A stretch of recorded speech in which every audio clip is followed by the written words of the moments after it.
Alright everybody, welcome back to Final Fantasy X-2. We may have beaten the game, but we are not done yet. In this episode, in the next 2 episodes, we're going to be playing with my second playthrough, my New Game Plus. And what I'm going to do for this is I'm going to make this essentially an alternate timeline. Okay, is that joining New Yevon instead of the Youth League? Yeah, like what would have happened if I had taken this path or if I hadn't have done this, so... The first point of call is what would have happened if I actually talked to Riku at the beginning of the game, which is a percentage I missed out on really early. And that was all it was? I was like, yeah, immediately screwed myself out of that 100. I know everything. Anyway, Shinra's right here. And we are going to have a quick look at the Creature Creator feature. This is straight up expansive. So here we are speeding through, literally speeding through all of it. Okay. To summarize it, every single fiend in the game can be captured and recruited onto your team. Wow. And every single one of them has a fairly lengthy plot line to themselves. And I mean every individual monster, even recolors of monsters will all have their individual storylines. Jesus Christ. Yeah, I'm talking hours and hours worth of stories. So, what we're going to do is we're going to speed through this tutorial so you get an idea of how the trapping and the recruiting of the monsters works. Okay. And then we're just going to look at the storyline of everyone's... Brother. Not brother. Although it's nice that he gets to join your party. No, we're gonna follow the storyline of Uncle Boris. Uncle Boris. Everybody's favorite spider. He's crab. He's a spider crab. He's both. Why can't it be both? So, yeah, we're going to have a little play with Uncle Boris. And we're also going to look at the Fiend Arena, which in and of itself allows for a lot of interesting battles, some of which are basically super bosses. Wow, okay. It's the closest thing to the monster arena from the first game, I would say. Except it can be accessed at any point in the game. You can come to this and do this shit whenever you want. Oh, so it's not like a certain time, you can do it whenever essentially. Yeah. Although certain features of it are locked off until later, and it implements meat walls. So it makes enemies that are so obscenely hard that you're not going to be able to beat them until you get to the later chapters. There is no way. You need to be at least like level 60 to beat this thing. I'm sorry, it will one-shot you if you're not. Wow. Like, it has enemies like that, kind of scattered few and far between, so... Yeah. Oh, that Fiend Arena there, yeah. Yeah. It has a bunch of different tournaments. I'm going to show off a couple of them. But the way I'm going to do it is, like I say, I'm just going to give you a brief look at it now. And then I'm going to make a couple of bonus videos, which will be hours long, and will not have commentary because my voice only has so much give. I'm not going to sit and talk over hours and hours of basically nothing happening. But, yeah, it's... I'm gonna There's that many stories. There are that many. It is obscene. There are so many. There's so much content in this. It's... Wow. It's overwhelming, I would say, how much there is. But, yeah, I'm going to present it all in just a bunch of big videos. So obviously in this one, the only one we're going to worry about is Uncle Boris. Just Uncle Boris. There is another little thing I will bring attention to. Shira at the moment is talking about how to actually implement the monsters into your party, which any monster could join your party, depending on whether they're small, medium, or large, depends on whether or not they get to be a part of your party. Okay, so the behemoths are large. Yeah, if you wanted to play as Behemoth, you could only be Behemoth. He will automatically get stuff like break HP limit and break damage limit, so you don't have to waste accessories and stuff on getting him those. Yeah, okay, I get you. But the downside is there's only one of you, so... There are some monsters in the game so very powerful. For example, Azzy Dahaka. But if you are playing as them, though, you should be alright. You know, if you're playing as Azzy Dahaka, you're probably doing okay for yourself. You can even equip Dress Fizz on them as well. Well, you can equip, as Shinra's saying here, you can equip the one. And once you've equipped it, that is just there. That is just part of their moveset now. Oh, okay. You can't change it mid-battle. And it doesn't, they can only use the set abilities they have as well. Although, you can give them accessories and items to give them whatever abilities you want. Now, this part I'm skipping over super quick, Because this is all about how you don't get to control the monsters. You just watch them fight and you encourage them or you disencourage them with the right or left stick. So what does disencouraging them do? If you disencourage them enough, their defense goes up. If you do it too much, then they run away from the battle. I have just finished an LP of Digimon World with Dan. I don't want to sit and play another RPG where I'm not controlling the characters I'm playing as. So I have activated cheat engines so that I can play as the monsters, and the game is so much more fun for it. I would highly recommend just getting cheat engine and playing through 10-2 with your dream team of monsters, but actually control them. It makes a world of difference. There he is, the big uncle himself. He is definitely a crab. Yep, he is. Well, his name is Boris, which is based on a song called Boris the Spider, and he uses spider webs. Yeah, but he has 6 legs and 2 claws. Look, let's not throw shade at Boris for his lack of legs. He's been through a terrible accident, removing 2 of his legs. Wow. He doesn't like to bring attention to it, Sam. Jesus. Auntie Helga would not approve. Uncle Boris and Auntie Helga. That's what I'm naming them now. Anyway, you actually do get to fully name any monster you recruit onto your team, or, when I say monster, not just monsters, if you're on New Game Plus, as we are, you get to recruit characters as well. You get to recruit, like, Lulu, Kamari, Lucille, Elma, Yibel. And you can change their names? Yeah, you can change the names if you want to. Brother, Buddy, yeah, there's like just a bunch of characters, some of which we've never even seen in a combat scenario, such as Buddy, who you could just put on your team, and it's great, it's amazing. What the game will sometimes do as well is for their voice clips, because they're not going to record all the dialogue for every character in the game. They just use some audio samples. So when, for example, you have Brother in your party and you set him to use his attacks, he goes like, "Let's go! Party! Party!" He does all that sort of shit. As he's running around and, like, attacking enemies with his butt, because that's what he does. He bum rushes all of his enemies. Very literally, he smacks them with his ass. Wow, That's our brother. Yeah, we can't get any better than that. Yeah. But another great thing about New Game Plus is you even get a couple of Final Fantasy X characters when you get all the way to Chapter 5, and if you're fighting hard enough enemies that you can meet the criteria to unlock them. Such characters include Seymour Guado, Auron, Tidus, even though that's a bit contradictory to the plot of this game. Yeah. And, Auron, though. Yes, Auron. Yes. You get him back. Nuge, Gipple, and Barreleye as well can all join the party. Oh, wow, okay. They are incredibly powerful. They're very good. Anyway, this is the monster arena. This is kind of what it looks like.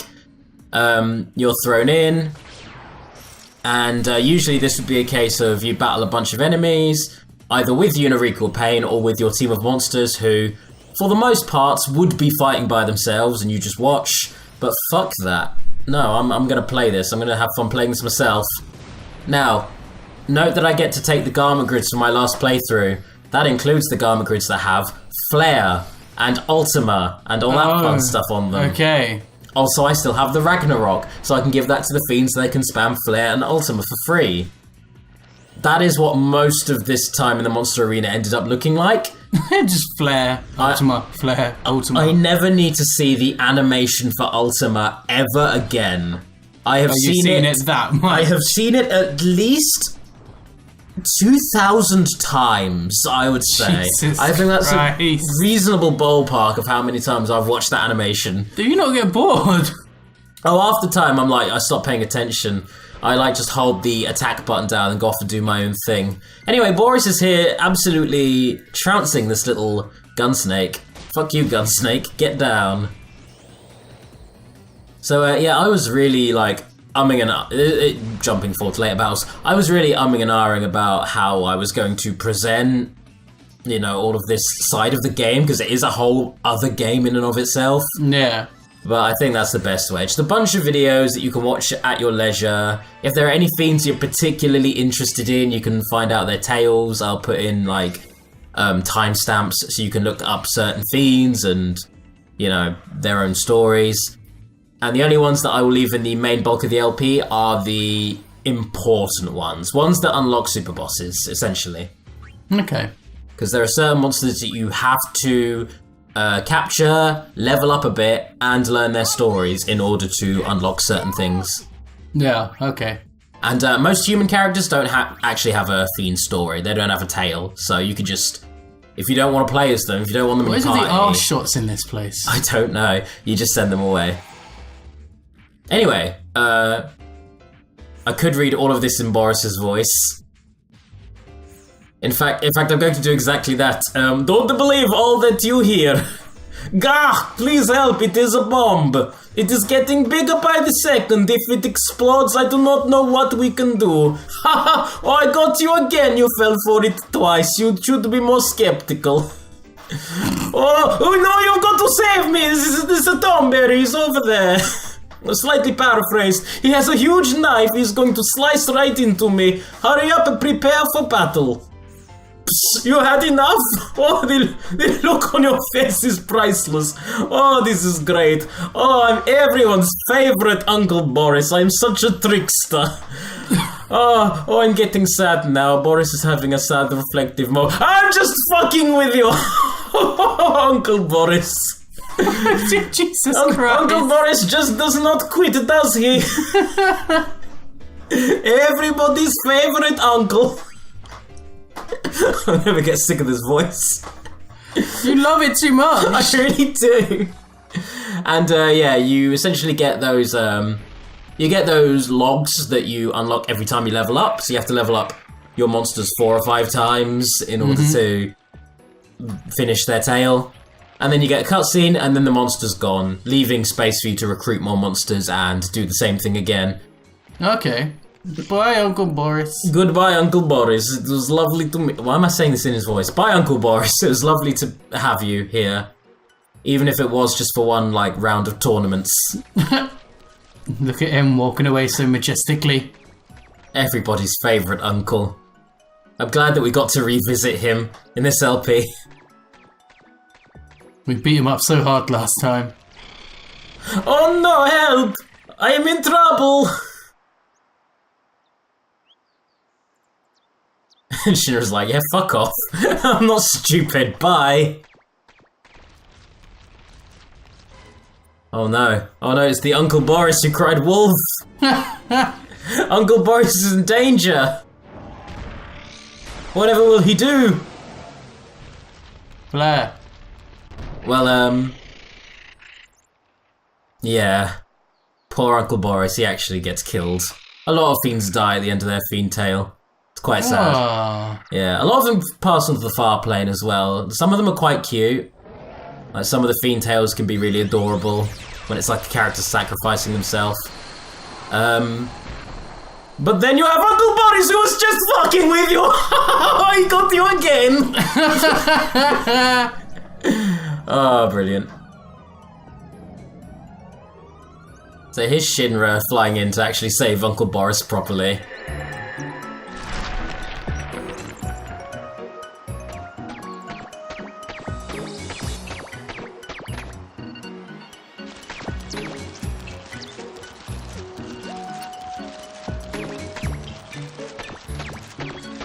And that's... He looks so sad! He looks really sad, but... You know, that's what happens when you're a compulsive liar. And everybody's favourite uncle. The Trap Pod SPs, as it said right there, they're the ones that allow you to recruit people, humans, into your party. Oh, so okay. They're the best ones. Yeah, they're the ones you get given at the end of every chapter. If you remember back when every time a chapter would end, I keep skipping. Yeah. I don't use any of this shit. That's what that is. Anyway, while we're here in the arena, I should probably show you the last dress sphere we haven't even looked at, really. Oh, the psychic dress sphere. This thing is absolutely sick. I can't guarantee your safety. You float around, you can do physical and magical attacks. All of your attacks look really awesome. You fly around like Superman. And the most important thing about them is when you've fully maxed them out, you can make yourself immune to physical or magical damage. Wow. No, I said physical or magical. So you can only be killed by like special moves and overdrives and It just shit like reminds that. me that you can tell this is a proper Japanese thing because Japanese love the psionic schoolgirls. You're right, actually. You watch a lot of anime, so you can actually corroborate this. Yeah, that is. So they love their anime girls who are like psionics and all that, like floating around and. It feels a bit Ghost in the Shell, but maybe I'm wrong on that one. Is there maybe a more apt comparison, or? Well, I've played. It sounds nerdy, but I read Command & Conquer Red Alert 2. There's actually Yuna, which is the hero, like the Rising Sun hero, who is essentially that. Wow, A schoolgirl who can literally lift tanks with her mind. That's awesome. I feel that's almost a direct reference, considering that this is also Yuna. But okay. Oh yeah, look at this. Just whoosh. I have to go now. My planet needs me. You just fly the fuck away. It's so good. And this does mark the last time we see Dress Sphere transformations in the whole LP, because that's everything. I think that's pretty much everything covered. So yeah. I'm glad Pain don't look like a schoolgirl though. She looks more. I don't know what I describe her as. She's got some like David Bowie, Space Odyssey kind of thing going there. Yeah.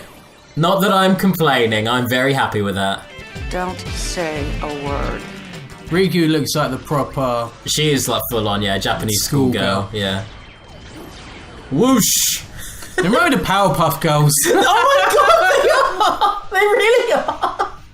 Oh yeah, because Yuna had blue, Pain had pink, and she's just had green. My god, you are right. That's incredible. I figured it. YRP. They were the Powerpuff Girls all along. Sugar, spice, and arsenic knives. Fuck you, you're dead. Fuck this soup. That was great. Alright, so that's that. We made a revelation. So here we are in chapter 1. During chapter 1, in order to get a certain result with the Mihen High Road mystery, you have to go and talk to this NPC, who is trying to synchronize the machina on the high roads. This seems very nothing, and to a player just casually playing this, you wouldn't even think anything of this. Yeah. But this is vital. This is vital to getting a certain sphere. Anyway, jumping forward to the Moonflow, let's introduce ourselves to Tobly. Oh, The thing that I forgot to do, stupidly, and that cost me percentage. Seem to smile more often. Remember how I went straight to the High Pillow and did the mission from him? That was wrong. That was not what you meant to do. You never get to meet Tobly that way. You don't formally introduce yourself to him and establish the dynamic. that's what I where... thought. Like, how the hell do you know who Tobly is? Yeah. This is where you establish that dynamic where he essentially uses us. Sure is. A lot of people are traveling these days, trying to learn more about Spira. Thanks to you, Yuna. I had nothing to do with it. You definitely did, Yuna. You literally saved the world. You were the one who defeated Sin. You killed an ancient horror, a 1,000-year-old horror that was wiping out humanity. I think you can give yourself a pat on the back, Yuna. This spot, I'll be sponsoring an extraordinary show. Oh, and I'm Tobly. That's the introduction that cost me my 100%. That's what did it. Hey, that sounds like fun. Okay, well, we'll see you then. Wait. I have a favor to ask of you. Let's go. Okay. After all, we're sphere hunters. Righto. Oh, let's hear him out. Oh, Yuna.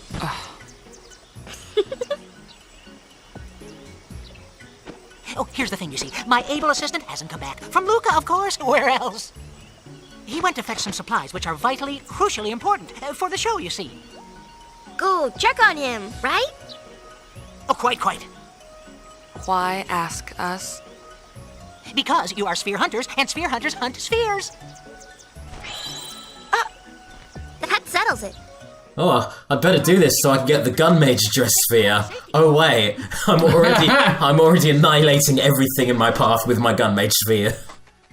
Although, on New Game Plus, when you get a sphere that you already have, or a dress sphere that you already have, it does stack. So you can have a garment grid with multiple of the same dress sphere on it. Oh wow. Okay. If you just want to activate the nodes without changing your class, that's how you do it. Anyway, here is the biggest change. Here's the thing that I want to show the most. This is what happens when you join New Yevon, or when you give the awesome sphere back to New Yevon in Chapter 2.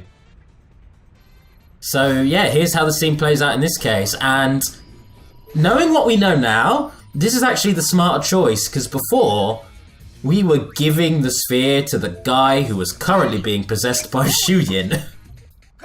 Yeah. So, Barrel Eye is actually the smarter choice to go with, even though Yevon are shits.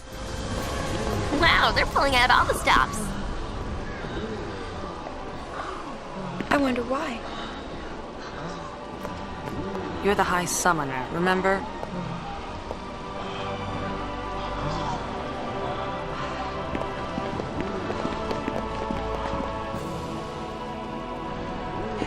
They all look the same. They are literally all the same. Yeah, they're just reused character models. They're all clones of each other. I don't like it. This is suspicious. I mean, Yevon would have a cloning facility. They have so much shady shit going on. Yeah, it wouldn't surprise me. Not at all. Goings, I welcome you.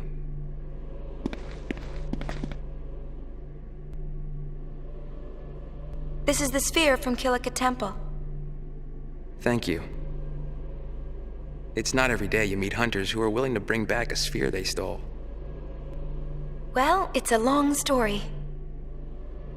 You helped us keep the sphere out of the hands of the Youth League. I'm willing to leave it at that. You've been of great help, High Summoner. Excuse me, her name's Yuna, and she's a gullwing? Forgive me. By the way, have you seen the contents of the sphere? Yes. Then I suppose I have a little explaining to do. What you saw is Vegnagun, a weapon built roughly 1,000 years ago. It's currently being held under tight security. The location is, of course, highly classified. I see Yevon still likes its secrets. True. The Youth League would like nothing more than to use Vegnagun to control Spira. But do not be afraid. We will stop them at all costs. Tell me, who was the man I saw in the sphere?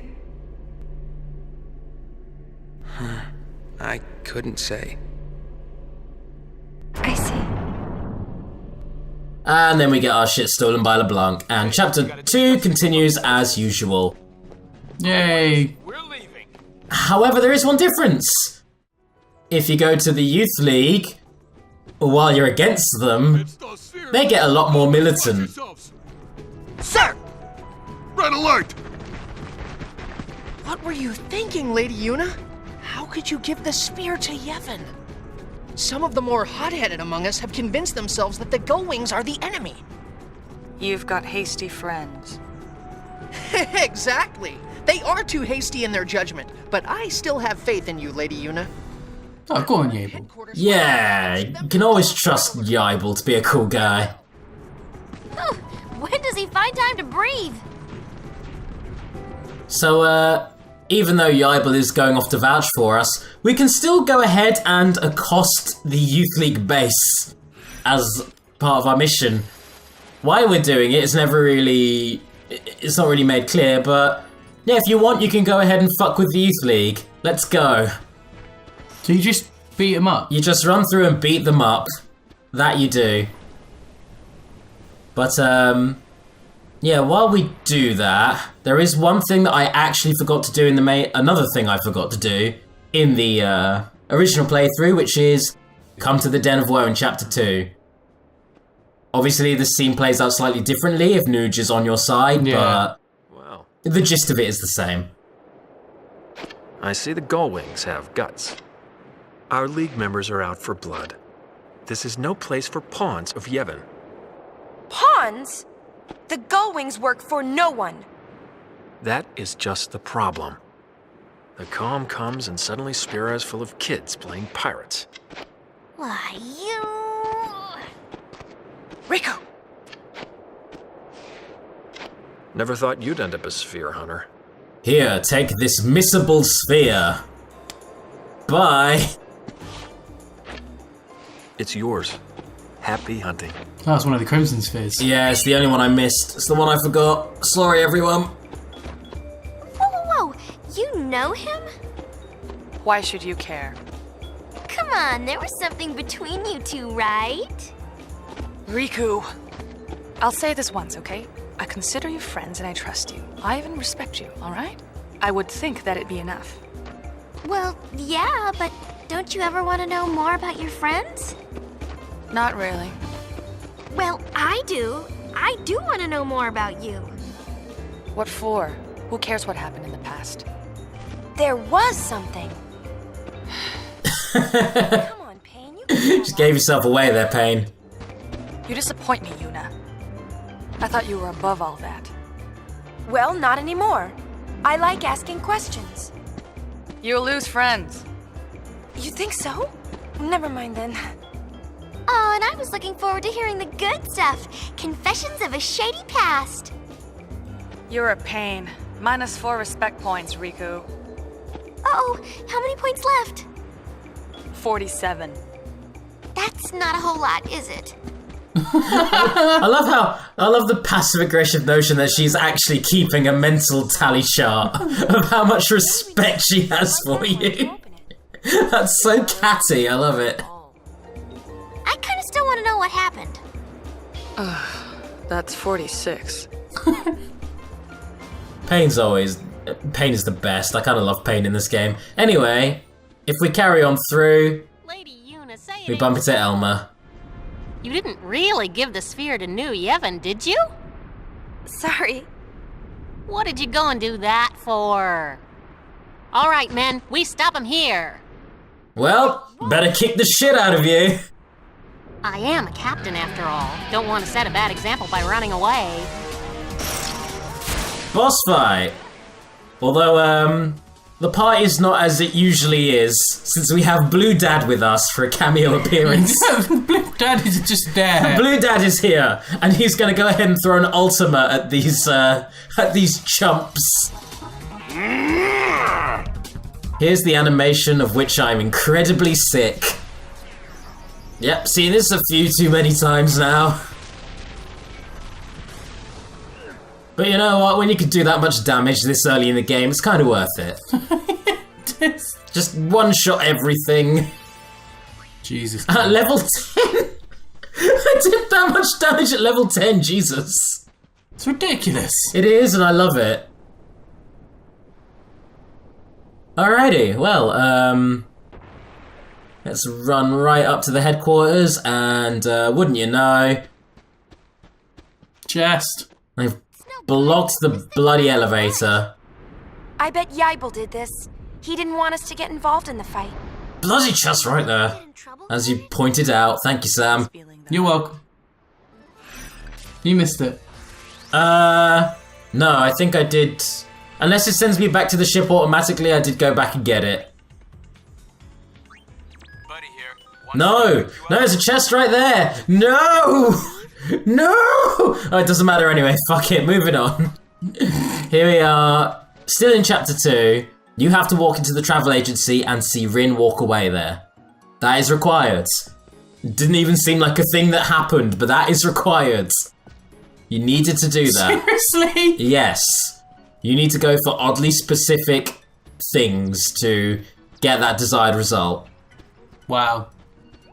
Anyway, in the end of chapter 2, or the clothes acquiring phase of chapter 2, we'll call it.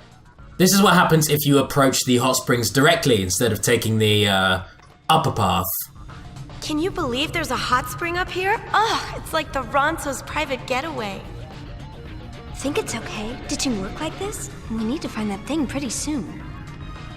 Talk about it all you like. I don't see how we're getting up that cliff. LeBlanc's not going to like this. Hey, not that it matters, but just how old is she? You got me. I can't tell whether she's spicy or just seasoned. A hot spring. Sounds nice. I know. Let's grab their uniforms. I don't know. Isn't that a bit much? They're the ones slacking off. Exactly.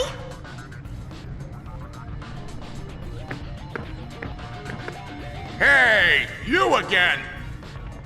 Your little helpers are taking a break in the spring. They wouldn't! Look out, look out! Ormy's trying to sneak a peek. What? Just throw the poor guy onto the bus, why don't you? Orby is a sweet angel. It's Logos who is a massive pervert, okay? Don't you insult my Ormy. I'm very sad that people didn't vote for Ormy to be a member of the party. But you know what? I'm going with what the thread wants. So for my final party, I've gone with the 3 most popular. Then just Ultima. And yes, Ultima all the way. Just, that's how to deal with all problems, it's great. It's just ridiculous. It is. If it was most things at this level, probably have like what, 1000 HP, 400, something stupid like that? Not a lot, yeah. I'd say 1,000, 2,000 at most. Hey, did you just hear someone say peek? The Go-Wings? Or is it the peeping Tom wings? How clever. In their defense, you did put them on the spot. Anyway, let's murder them. Time to kill you and steal some clothes. Yeah, they had like 200 health. I killed them in 2 hits with like 200 damage a pop. And here I am throwing ultimas at them. Which does like 8,000 yep. minimum. I wish the overkill mechanic was still in this game. Because I feel like it would just overclock somehow. I feel like I'd break the game with it. With my level 12 ultimas. This is Brother. How is everything?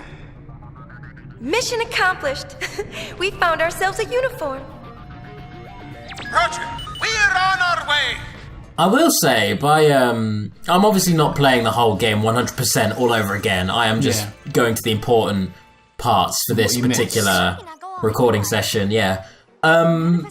It's amazing how short 10-2 is if you skip all of the fluff. It's quite a short game if you go straight for the hotspots. Just when we were about to look into that, the Machina went out of control. Well, if you find anything out, be sure and give the Go-Wings a call. Ready to head back? So this is chapter 3, after that mission where you run down the high road killing Machina. Yeah. And what you need to do here is when it says mission complete on the screen, do not press X until the camera has panned over to a certain point.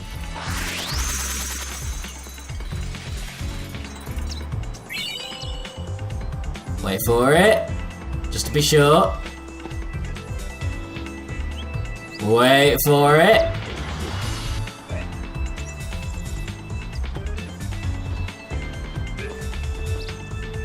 And there we go.